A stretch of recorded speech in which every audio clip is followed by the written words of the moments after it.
मावशी तरीच इतका वेळ झाला तुला? काय झालं इतका वेळ? काय झालं?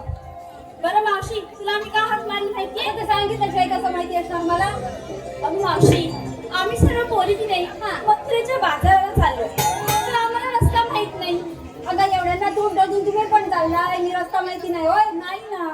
मला काय वाटलं माहितीये, एवढ्या मोपट्टा आहे ते कुठेतरी वळवा लागला की काय? नाही ग. मग आता सांग बघ. बरं ते जाऊ दे. मी हाक मारल्या बरोबर